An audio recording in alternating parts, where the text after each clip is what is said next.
Bozeman at Kathleen Williams' lovely home because Danny's part of the brand. So I just wanted to catch up, Kathleen, because we haven't talked for a long time, and I'm just wondering how this campaign is going in the time of COVID-19. Well, I think someone must have heard me say I love a challenge, because we certainly have it. But I'm doing what... Danny is with us too, because Danny's part of the brand. So I just wanted to catch up, Kathleen, because we haven't talked for a long time, and I'm just wondering how this campaign is going in the time of COVID-19. Well, I think someone must have heard me say I love a challenge, because we certainly have it. But I'm doing what I always do. We adapt, we're nimble, we take lemons and make lemonade out of it, and we're doing all the parts of a campaign that don't risk anyone's safety. And then I'm glad I put the 75,000 miles on the car talking to Montanans all over the state before the pandemic took off. I saw your camper when I pulled up. Yeah, love that. Love traveling Montana with the camper and the dog. So, but we are not doing any in-person events. We haven't since early March, and just working to make sure everybody's safe, that we have any control over, and I'm on the phone and on a lot of Zoom events. Zoom events? Yeah. What kind of Zoom events have you done? Oh, we've done geographic ones. We did a Great Falls based one. We've done sector based ones, so like a certain professional sector.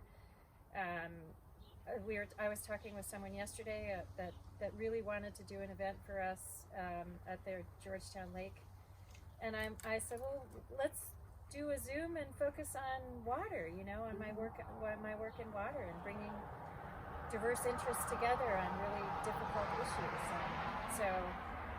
And sorry for the background noise, okay. but yeah, we're being creative and everything we can think of. Yeah. Yeah, I was telling you that I was working on another campaign, and we were down in Ravalli County, and they're going out and they're doing a car rally, and they're going to Stevensville and Hamilton and Darby and Victor and all those, and they're just riding around in cars, honking horns and stuff. We'll need to get a couple of your signs that we can maybe put on some cars down there for you. Yeah, but, they're at the office now. I need to get some more that are available here, but I mean, it's people are being really creative, and really, if I were to drive to the Flathead, say, to meet with people, that's 6 hours, and certainly in normal times we would be stopping on the way and doing events, but I can now spend 12 hours calling people in the Flathead, right? Right. So we're reaching out, we're just not meeting with people 50, 100, 150 at the same time, but we're using what would have been travel time to talk to 50, 100, 150 people by phone, individually. So, yeah. Well, and one of the things that I think is really important in this election is reaching out to voters that are independent and Republicans. And I know some of the other races that I've been helping with, that's going to be a really big part of the vote, is because I know that there's a lot of people that are very concerned about the way, the direction that things are going, and it just seems like slapping the liberal mob on everyone, I don't think that's going to work, because it's just not true. Great. Well, and Montanans are smart. Yeah. They'll see through that. And they know me. They know me from last time. If they don't, we're getting out however we can, and I want them to know me from this time, and our message of true independent voice for Montanans and not special interests. I mean, it's me personally. That's what I've always been, and I think that is just really resonating. Montanans want that. They want to someone who can put the hyper-partisanship aside and just go and do the work of a representative. I often say that I want Montanans to have a higher standard for this seat. It's our only seat in Congress for Montana, and then I want to have a higher I want them to have a higher standard for who's in it, and how they perform, and that they really are a true representative that's grounded in the hopes and struggles and dreams of Montanans, and committed to getting results, and has a track record of doing it. So. Right. Let's go. And your opponent, I just find it rather interesting that he keeps trying to find ways to get back to where he came from in Maryland, and I thought he liked the Glendive area, and so he's trying really hard to get back. Well, let him do it on his dime, right? Yeah. Yeah, he's also trying to reinvent himself, and I am very confident that Montanans will see through that as well. I mean, on almost any topic you can think of, he's trying to, make claims that his record just totally discounts. So, like for example, well, I mean, he's claiming he's lowered costs for healthcare, and he rubber stamped up to 23% increase in insurance premiums as insurance commissioner. At the same time that in other states those premiums were going down by double digits. He claims to be an advocate for public lands, and when he ran for this office before, one of his top priorities was to transfer public lands to the states, which would mean that they couldn't manage them. So. And now his economic plan is to industrialize those public lands, and veterans. He claims to be an advocate for veterans, and he voted against the veterans home in Butte, and then he showed up for the groundbreaking. I mean, he voted against Purple Heart recipients getting a little bit of education assistance. He was in favor of privatizing the veterans facility in Columbia Falls. So I mean, you could just go on and on, right? He says that he wants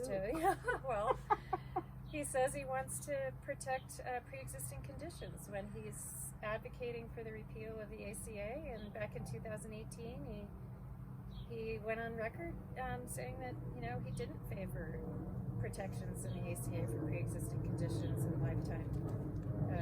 Prohibiting lifetime caps. So, just not right for Montana. Not understanding Montana, out of touch, and not consistent, which, if Montanans deserve anything, it's consistency. And being a true public servant, right? That's out there for the public. Well, one of the things I know that he advocated for was the kind of a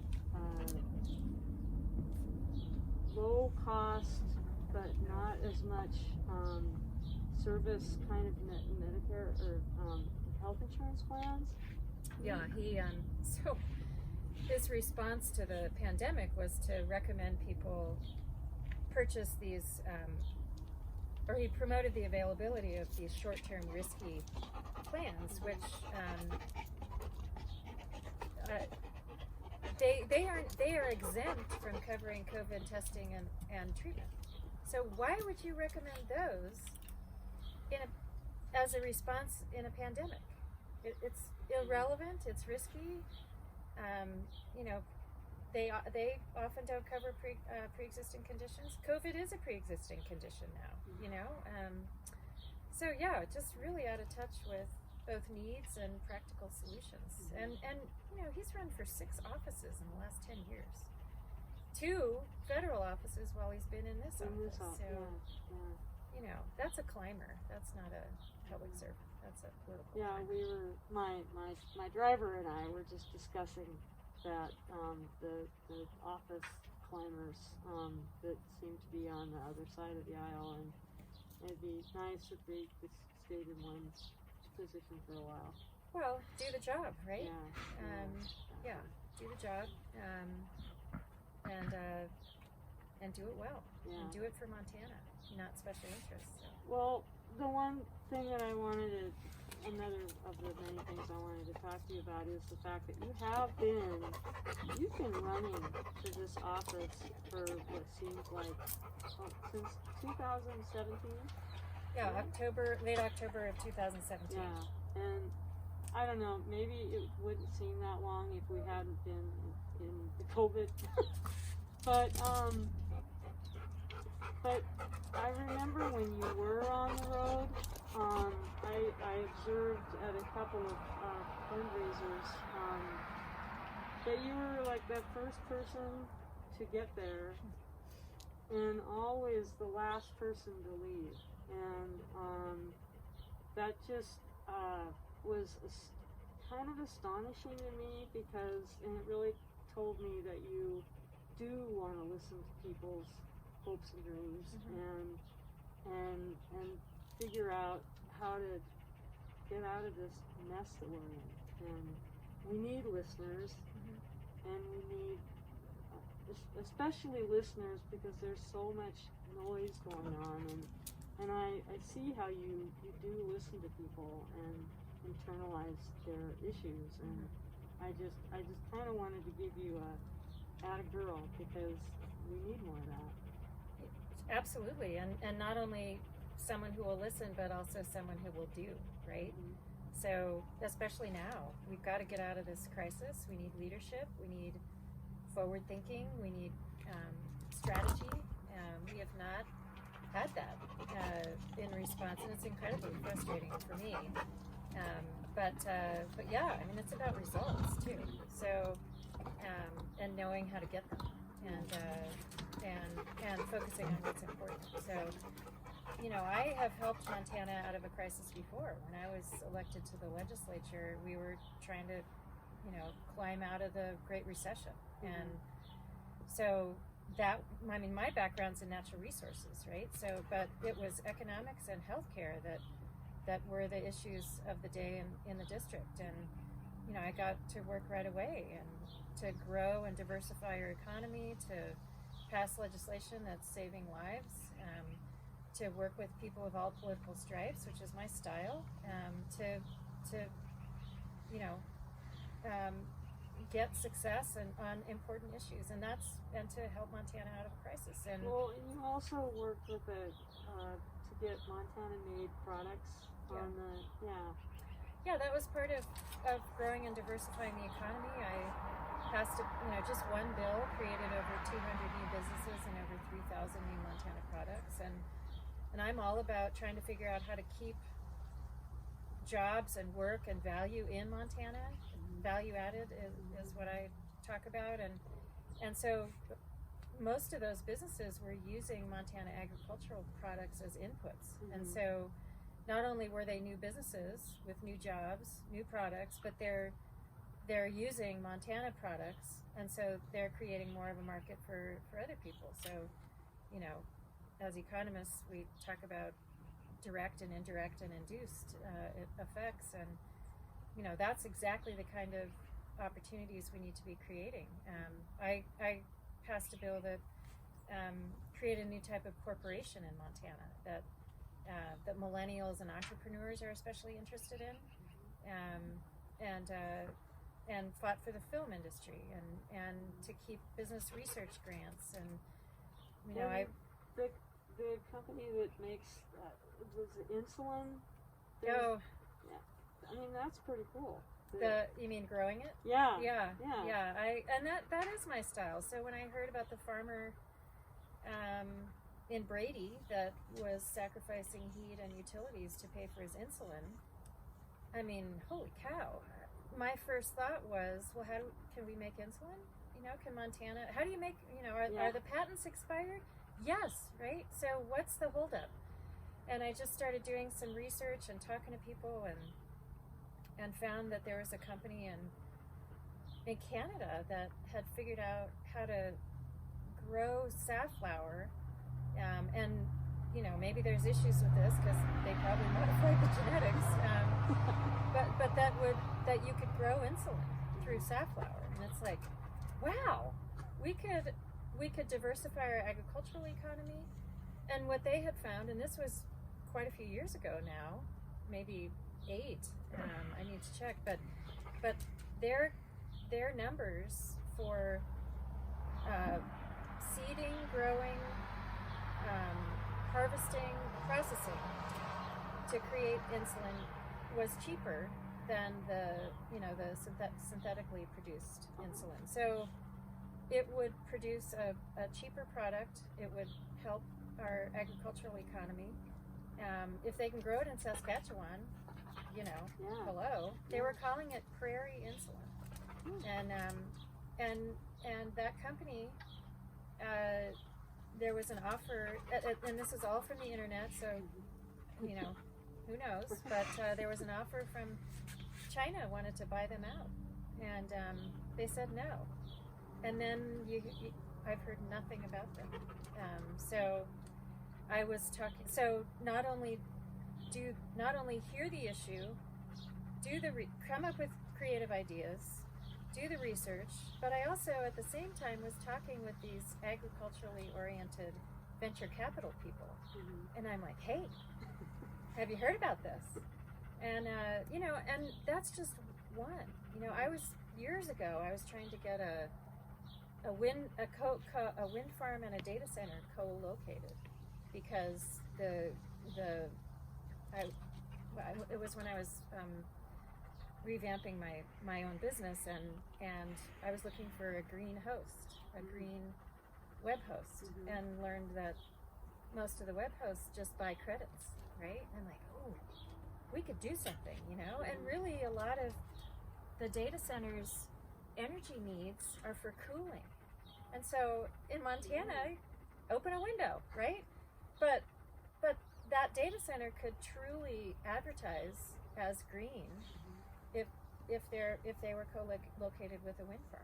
And I talked to one of the wind farms that's invested in Montana, and they're like, yeah, you find a data center, we'll design a wind farm around them, whatever they need. I'm like, cool. Wow. So yeah, I was on the phone with the guy who heads up, the energy program here in Montana, and those are just 2 examples of how I think and how I operate. What's the issue? What's the root of the issue? How do we solve it, and how do we solve it in a way that's good for Montana and the nation in this case? So, yeah, got me going. Yeah.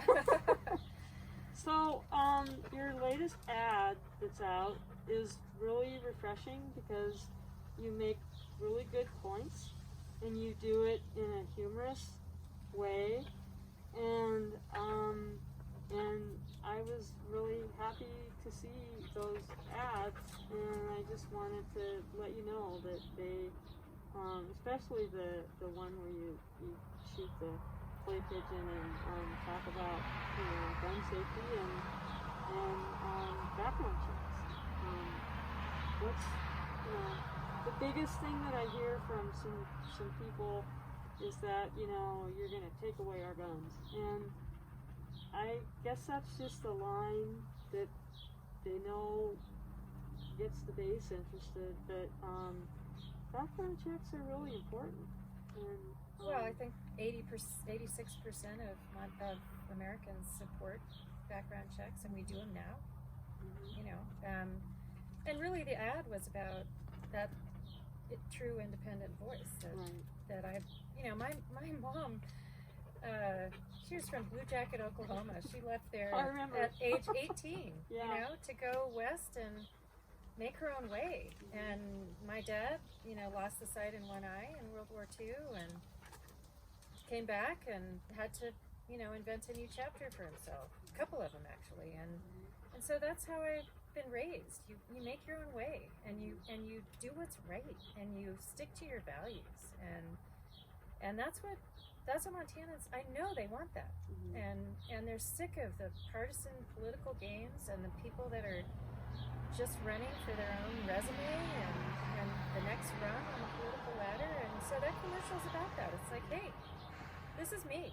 you know, and I want to go represent you and not special interests and I won't get caught up in those games. I'm old enough to hold my own. I did it in the legislature, you know, so that's what, you know, those commercials are going to be about is me as a person and me as wanting to be a public servant, not a politician.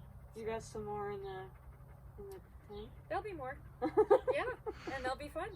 So Good. yeah, Good. yeah. So yeah, and we know that the you know, far right political interests in DC have bought about $1.5 million worth of ad time here, and we know those are going to be negative ads, and you know, I don't want to take anyone's guns. I've got 9 of my own, right?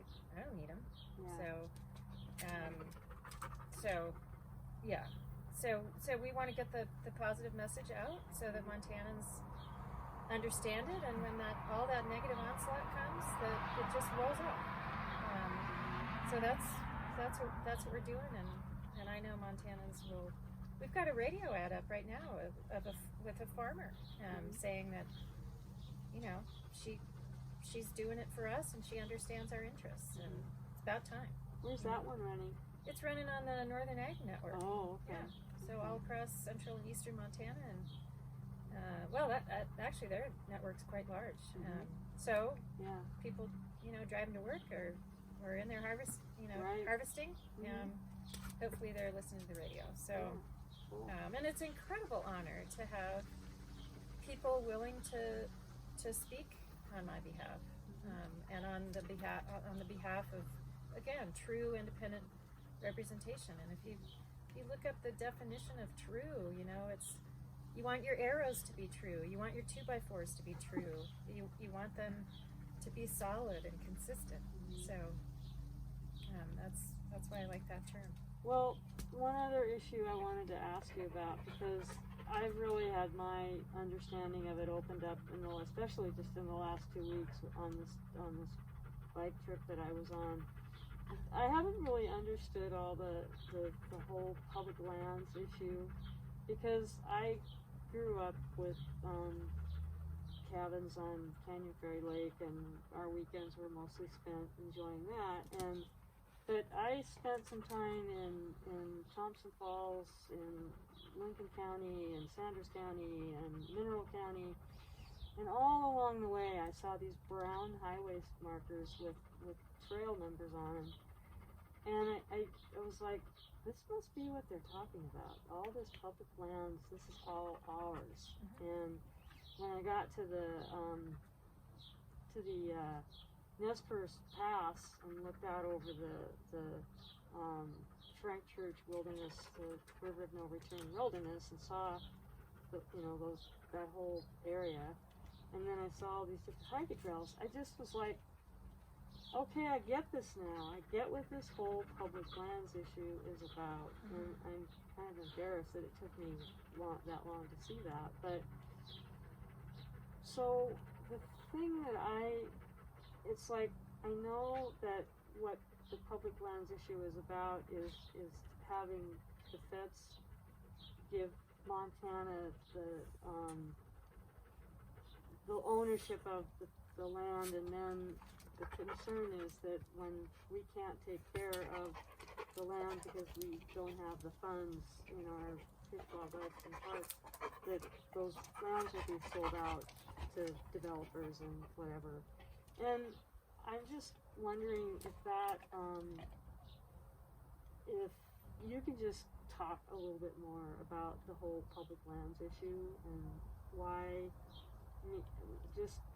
it's such an important part of our heritage in Montana. Well, yeah, I mean, Montanans love their public lands, right? I mean, that cuts across all kinds of divides.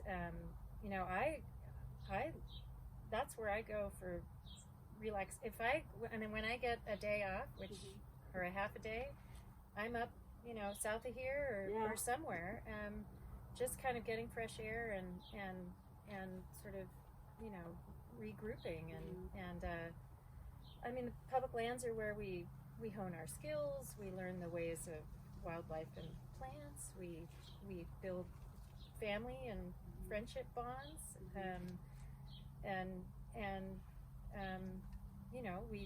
many feed our families with through hunting. It's part of our. Individually, they're incredibly meaningful, especially to me. Communities are incredibly meaningful. Our economy, businesses move here sight unseen, because of the quality of life we have.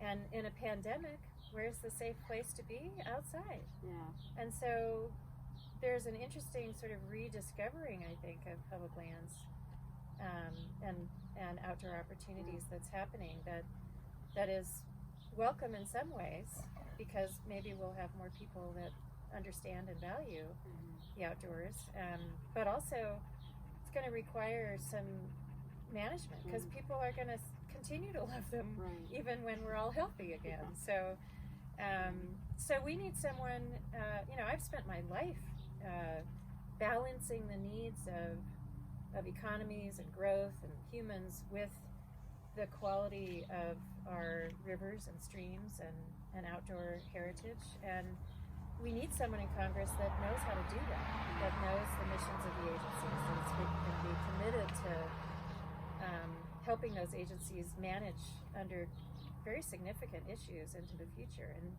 my opponent, he wants to drill, get as much short-term industrial gain off of the lands rather than thinking about the long-term value. So, there was oil and gas proposals for, Livingston Pass or Bozeman Pass,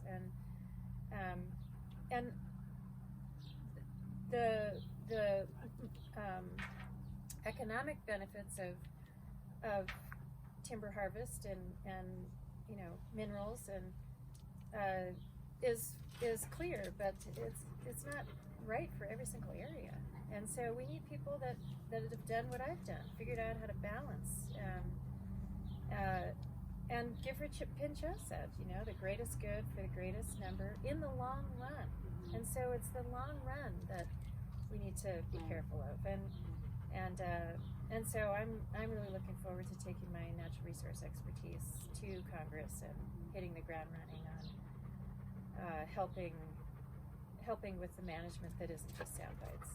So, Well, is there anything you want to add? Well, just, that I think Montanans want that true independent representation that's going to represent them. Kathleen, what are your thoughts on the marijuana initiative? Those are Montanans' opportunities to weigh in and to make policy. And so I was all over the medical marijuana because the cancer docs at the hospital, which was my legislative district, were telling me that marijuana was a very unique substance and they couldn't find any other substance that would help with cancer patients in ways that substance does. And but on initiatives, I don't weigh in because it's Montanans' opportunity to make a decision. So I will talk about stories like that, but I'm going to wait to see what Montanans' wishes are, and I've also talked about the sort of ridiculousness of marijuana being a Schedule I drug at the federal level. So I, no matter how the initiative goes, I will work to get that rescheduled, because you can't even do research on it if it's a Schedule I. So 2 or 3, absolutely. It shouldn't be grouped with opium and so. Well, I remember in the last legislative session they tried to get a bill through to study it because it's coming, and it's been coming for a long time, and the legislature wouldn't even get it out of the committee. Yeah, well, I wasn't there. Yeah, so, no, I know.